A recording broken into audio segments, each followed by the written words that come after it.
ยกงานสามสร้างคือเส้นทางความศรีวิไลเป็นเส้นทางสว่างไสวในบาทเลี้ยวใหม่สู่ความเจริญนับวันหุ่งใส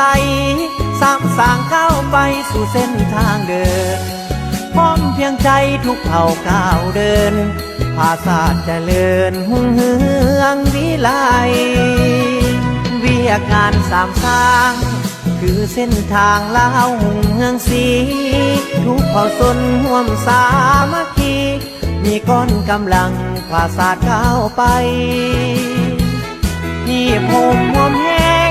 ภาษาเข้มแข็งก้าวสู่หลักใส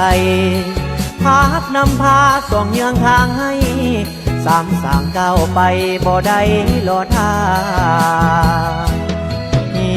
บมาสร้างแขวงเป็นหัวหน่วยยุทธศาสตร์ทุ่มเททุกความสามารถเพื่อประเทศชาติเฮาพร้อมกันสร้างสร้างเมืองเข้มแข็งพร้อมกันออกแข่งให้เดินก้าวหน้าสร้างบ้านเป็นหัวหน่วยพัฒนาภาษาภาษามีเข้มแข็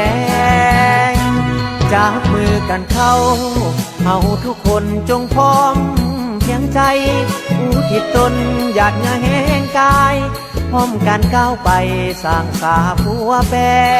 งวิทย์ทุกวิทยา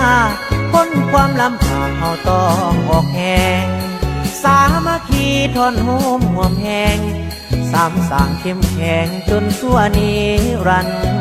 ดร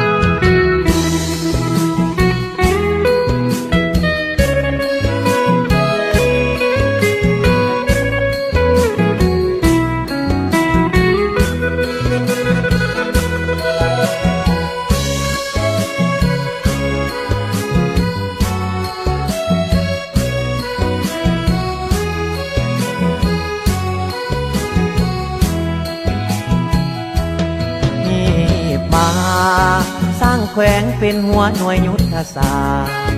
ทุ่มเททุกความสามารถเพื่อประเทศชาติเฮาพร้อมกันสร้างสร้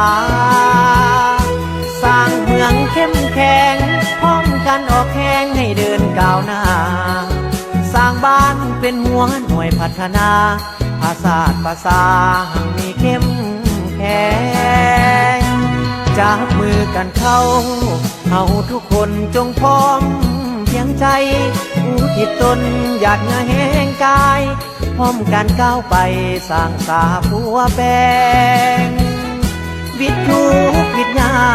พ้นความลำบากเฮาต้องออกแห่งสามัคคีทนโฮมห่วมแหงสามสร้างเข้มแข็งจนชั่วนิรันดร